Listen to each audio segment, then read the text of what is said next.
Alright, well, it's 2022, 4 years after Captain Tsubasa Dream RNG has come out.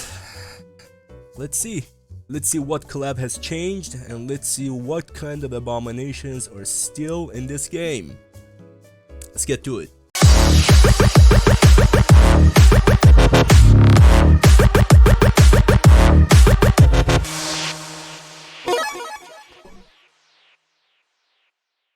Hey guys, I'd really appreciate if you guys can like and subscribe if you enjoyed this video, as it's gonna help me tremendously grow this channel.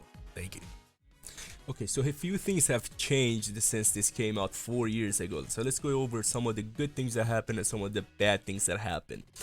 First things off. Now, one thing that's definitely plausible from Clap, what they started doing is they started doing reworks and doing update to the players. So some of the players that were much older, they started updating them, and they are quite powerful, some of them, such as Tomeya Akai. They could see 12-4 tackle, 11-5 block, and 12-7 intercept. Now, this is a very good thing that Clap done, because when you spend a lot of money on some of these characters in the game, and when they start becoming irrelevant after 6 months, you feel like you lost a lot of money and a lot of time obtaining these players. So it's very good that Clap started doing a little bit of an update to some of the older players and making them very relevant to the new games. Now, that being said, this is not every single player that's old. Some of them get reworked and they're completely horrible, and I'm pretty sure Clap knows it, and they do it because they want to sell more. Again, this is a business company, so they want to sell more players. Now, some of the other reworks are very good. So we gotta give credit where credit is due.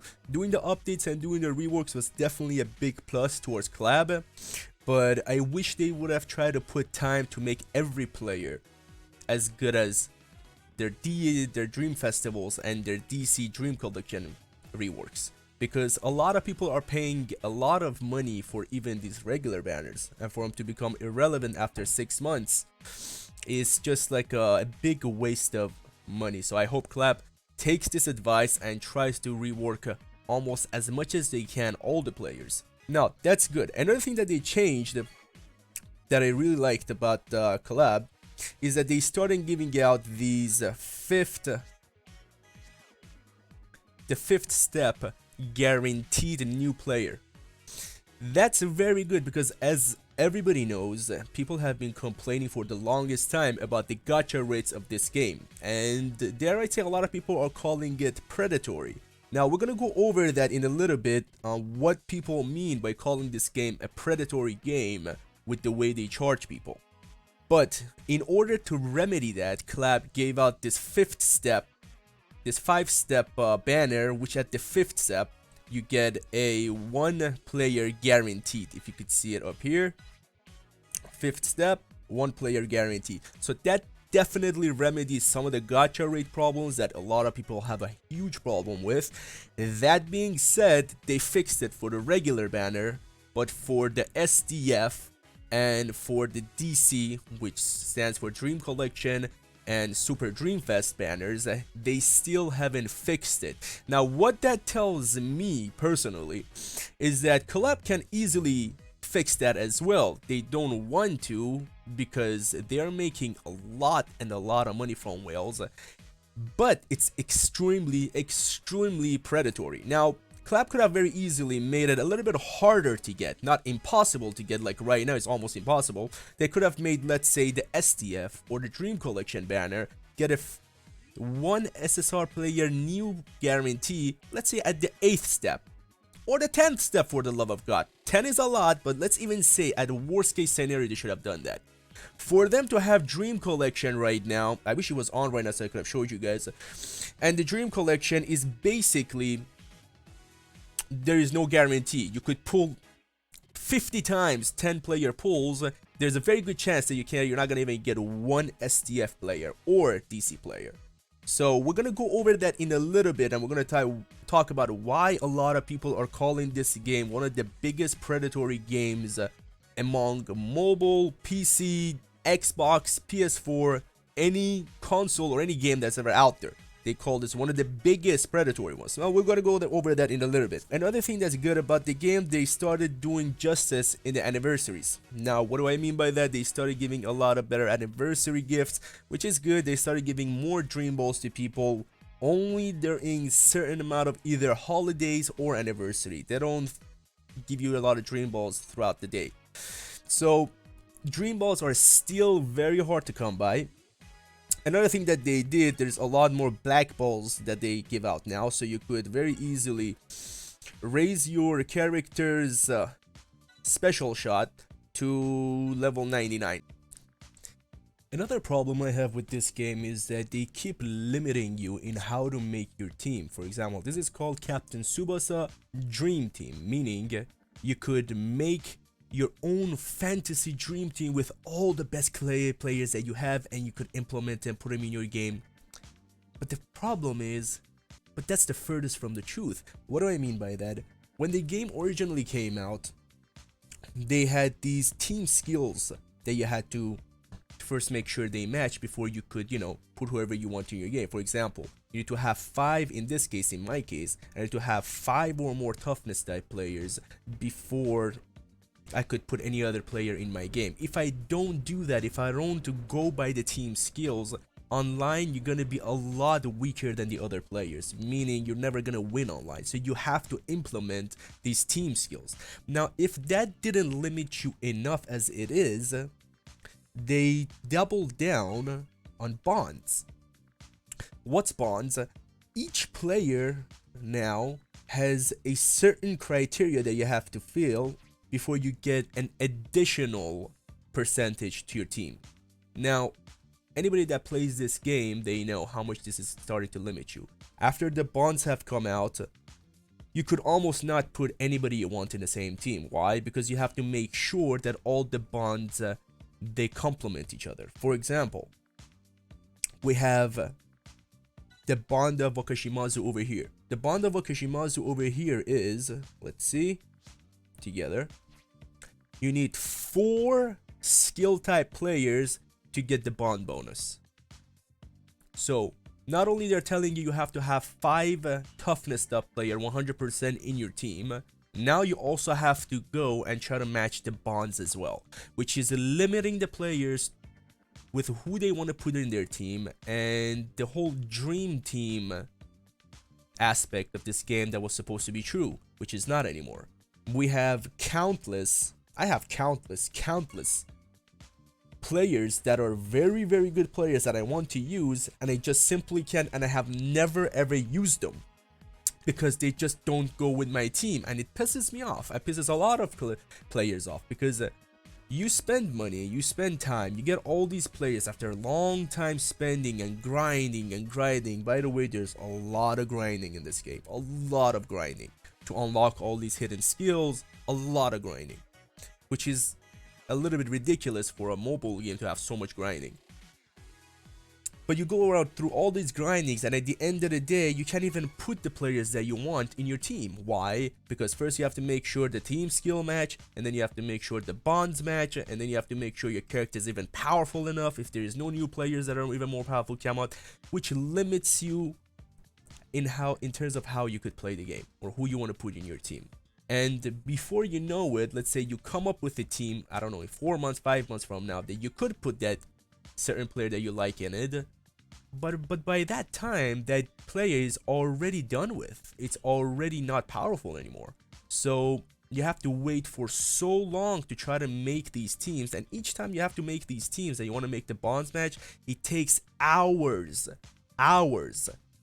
to make all these matches go through, to make a team that actually complements each other, which it's mind-blowing for a mobile game that's supposed to be a quick game that you get when you're sitting in a bathroom or something. They make you sit there for hours to just make a team before you could even play. That's if you could make it. It's just completely ridiculous. I hope they would have took out these bonds. I hope they would have just at least had the team skill. If they didn't even have the team skill, it would have been even better. It would have been legendary. It would have been one of the best games. But now that there's all these hoops you have to jump through in order to make a team, it just limits you in how you make a team, who you want to put in your team, and to, quite frankly, enjoy the game, enjoy the players that you've got. Now, a lot of times when you're playing the game, your characters, your forward characters, your strikers, they keep running in offside, even though they are already in offside and they should be pulling back. They just keep running more and more forward into offside as if they have zero clue how the game of soccer works.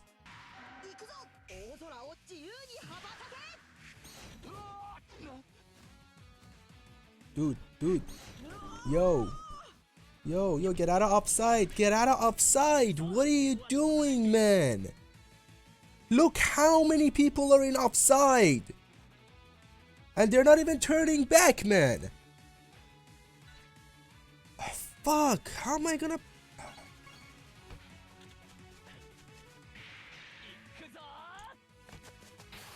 Dude.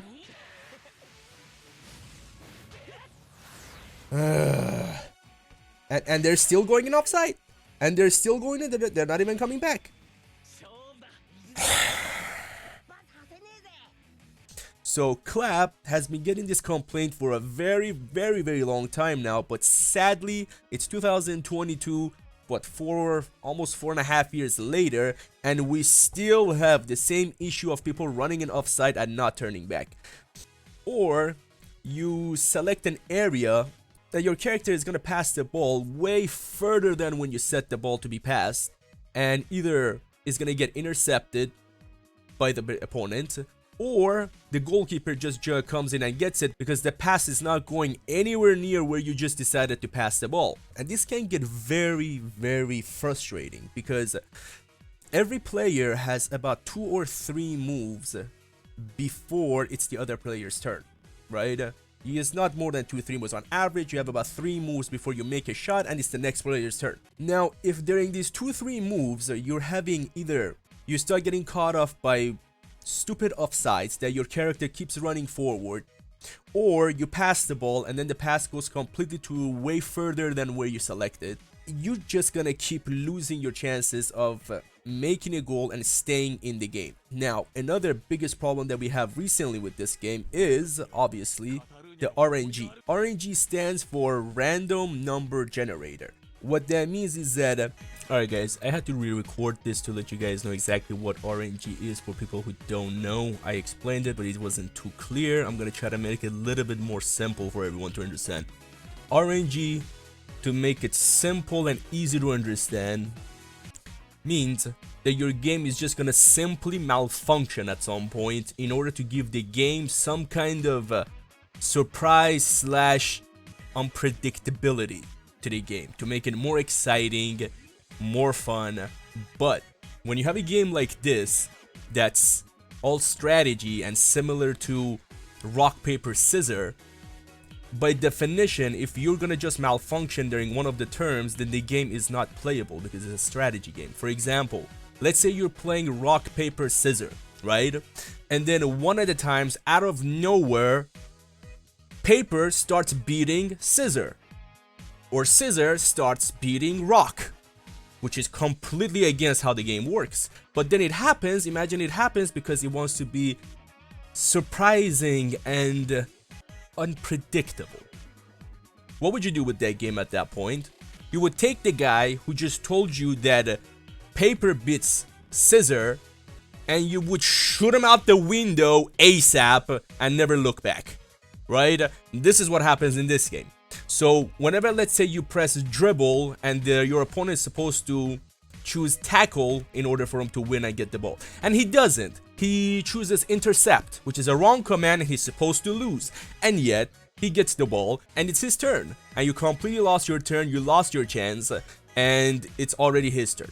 Now, if the RNG happens to you at the wrong time, but it doesn't happen to him, which happens all the time because it's random, there's no guarantee just because it happened to you, it's gonna also happen to him while he's playing, then you just got completely overpowered. The game's momentum completely shifts to the other player that got the RNG in his benefit, and you pretty much will either lose the game or get so much anger management that you start breaking every single phone that you ever got from the beginning of your life until eternity. And if that wasn't enough RNG for you, we also have the critical element of RNG in this game, where a player can randomly out of nowhere get critical rainbow critical, gold critical, which boosts the player's stat dramatically, and it's another form of RNG. And if that wasn't enough, you have RNG also happening where your character's shot either starts hitting the pole, or you start getting a red card or a yellow card. All of these mechanics in the game you have zero control over, and it's completely at random. Now you might think that these happen once in a while. It doesn't. It happens all the time, and if you count how many different elements of RNG is in this game, that's completely becomes luck related. This game, you would completely realize why people have so much problem with the cranked up elements of the RNG in this game, where unexplainable matchup results happen non-stop, or your character keeps shooting the ball and keep hitting the pole non-stop even though you have zero control over that, and the other player, when he shoots towards your goalie, it doesn't, and he makes a goal. Gue tuh mau pengen operannya sebagus apapun juga nggak bakal gol anjir dari tadi. Sorry Rafdi, gue tahu mama lu pasti kecewa sama gue. Dan lu pasti ada full power. Oh kagak? Gak ada full power? Subhanallah. Oh ada Pascal. Gue udah gedek banget gue. Sorry ya Rafdi ya. Bukan salah lu, gue benci sama nih game.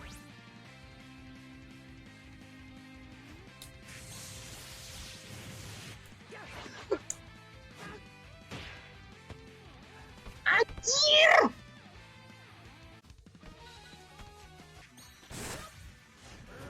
Rainbow lewat, of course. Rainbow lewat guys ya.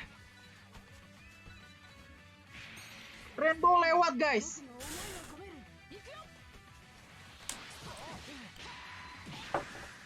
Sumpah anjir.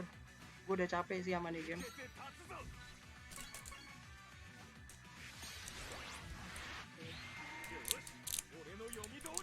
Gila, game apa sih nih? Dia langsung masuk anjir. Gila. Literally gue mau pengen bilang gila berkali-kali. The real gila gamenya.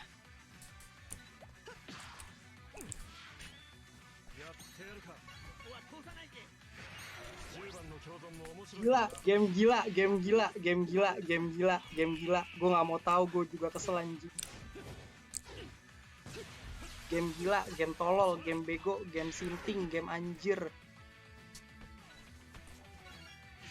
Bodoh. The price of spamming. What are you doing?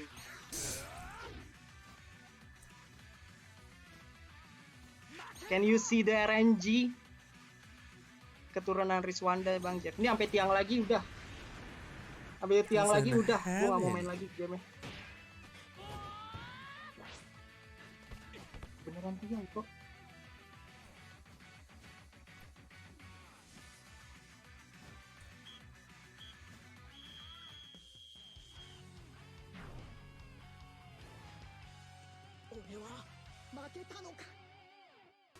And that's when you finally start realizing that this game is just broken. With how much element of luck it is in it, you feel like you're playing a lotto rather than a strategy video game. Let's get to the gacha rates and why a lot of people have labeled this game predatory.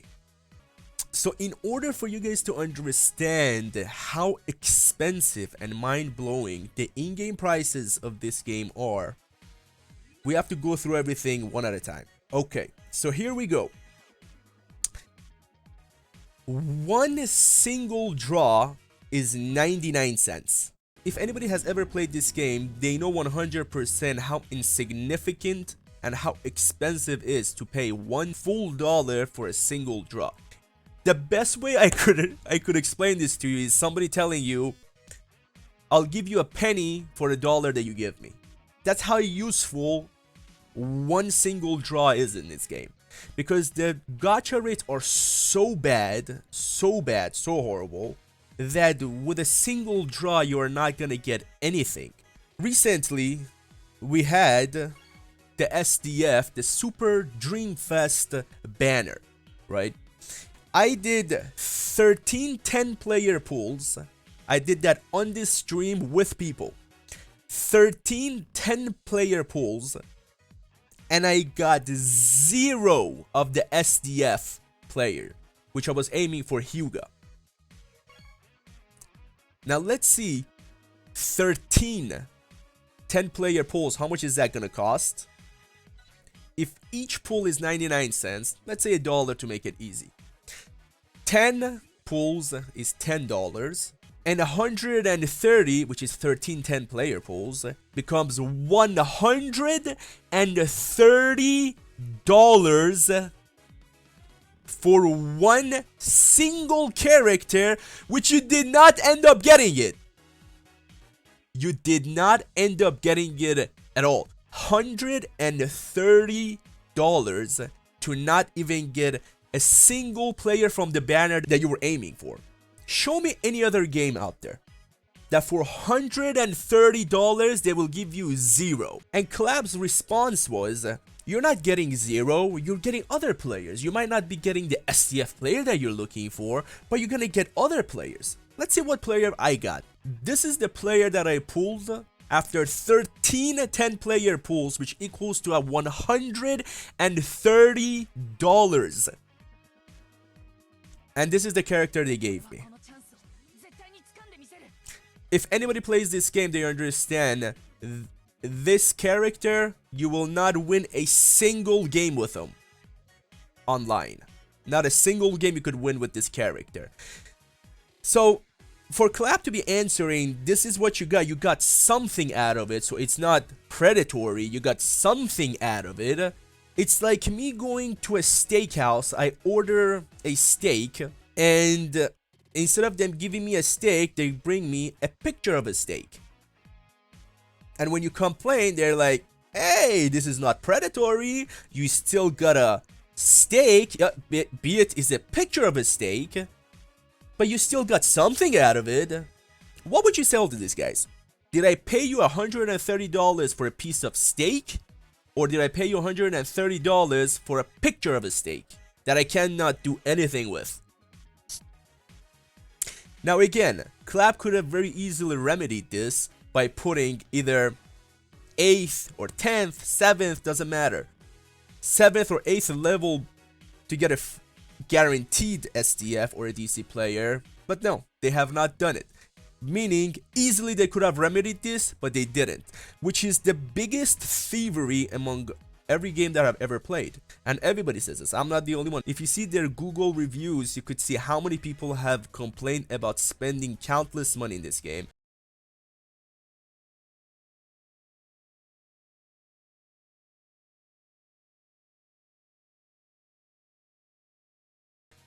Be it's your own stupidity for spending money in this game. You should never spend any money in this game unless it gets better and it gets fixed, which it still hasn't got fixed. You should not spend a single dime in this game unless you go for the regular banner, which is a guaranteed you're gonna get something.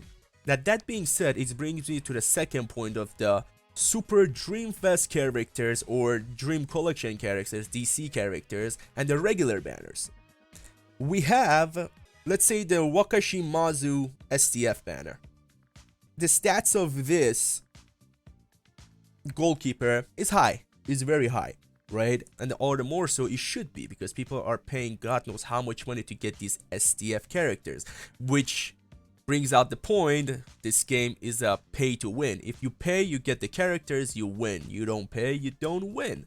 So it's definitely a lot more pay to win than free to play.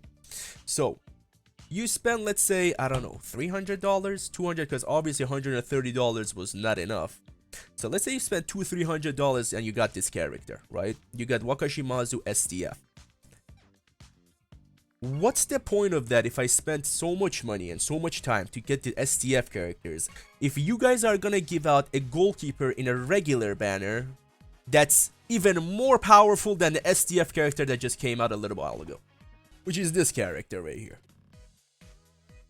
This goalkeeper is more powerful than my SDF character that it got God knows how much money people spends on to get. Now, which brings me to the second point. What is the point of people spending all this money on SDF characters if a regular banner goalkeeper is gonna be much better than the SDF? Why do people spend all this money in your game to get SDF, spend all that money if you guys are gonna give a regular banner ones and completely ruin the whole balance of the game? Now, if that wasn't a big problem about balancing of the game, we have to talk about the cheap moves, obviously, that they keep adding in the game. Now, when the first cheap move that came out, which was the Playmaker of Tsubasa Playmaker move, which a lot of people had a problem with because you get to change the position of a player in the game and give a very big advantage.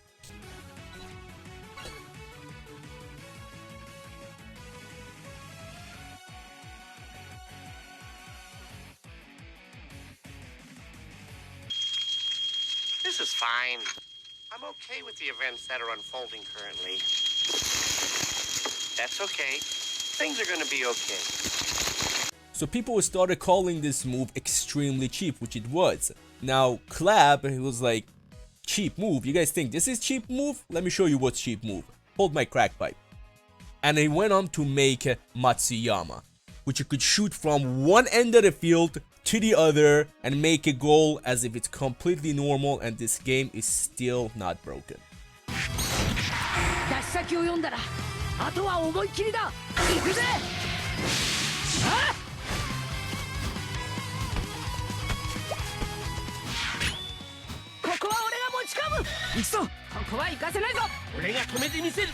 that bad boy out of here.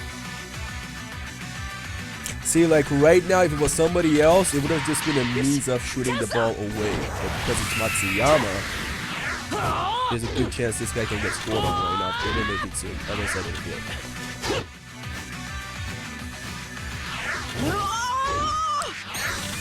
RNG! No, but it's just ridiculous how much money. It's like, okay, I understand you're trying to give like a, you know, element of surprise to the game, and give everybody a chance to. What just happened? Why is this trying to get scored on? Yeah. It seems like every time Collab becomes idea bankrupt, they just come up with a new broken and cheap move, because they know when they implement these cheap moves, people pay countless amount of money to get these cheap moves to buy them, which completely ruins the balance of the game, which it seems like Collab can completely careless about balancing the game. So recently Collab gave out a tournament which was the toughness type versus agility type versus technique type, skill type. This game is so unbalanced that in that tournament about 90% of the people that won that tournament were all toughness type, which goes to show you how unbalanced it is. If 90% of the tournament is being won by toughness type, and then about 5 or 10% is being shared between the skill type and the agility type, that just goes to show you how unbalanced the game is at this moment right now. What did Collab do in order to remedy this? As soon as that tournament was done, which all the toughness type players out there, which they won all the prizes in that tournament, so Collab, in order to remedy this, they gave out another tournament, this time only toughness type players. So, let's try to understand this. It's like you coming to my house and I serve you a very spicy burrito, which you're about to steam from your mouth. So you take a bite, and in order for me to remedy this, I come and serve you a Tabasco or Cholula to down and cool yourself off. That's equivalent to how they remedied the mess up they had with their tournament. And if that wasn't enough, they came out right after that tournament with another insanely powerful toughness type character forward. Again. Put down the pipe, guys. I'm really seriously talking to everyone in collab. Put down the pipe for 5 minutes.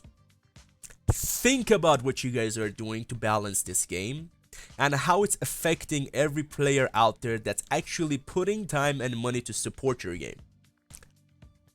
Smoke after you work.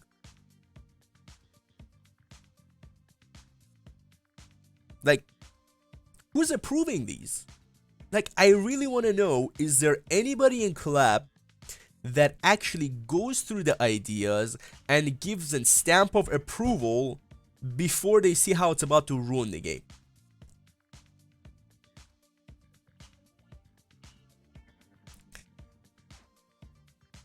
So we have all these different stuff that's happening in the game, and it seems like it's 2022. Collab, they fix some stuff, they don't fix the others.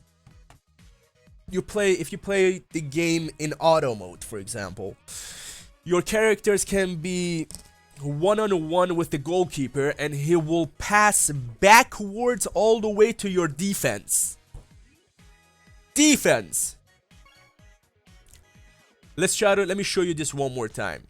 Your forward character can be one-on-one with your opponent's goalkeeper, and then he will pass all the way back to your defense for no reason whatsoever.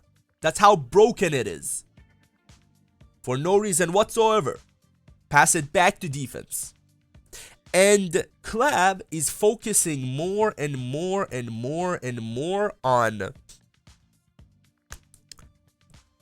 how to make more powerful players, more cheap moves, and snatch more predatory money from the players before they fix the game. That's all they care about. The game has got very, very repetitive and very not fun to play. This game just gives you straight anger issues. You play this game, anybody that plays this game, they know.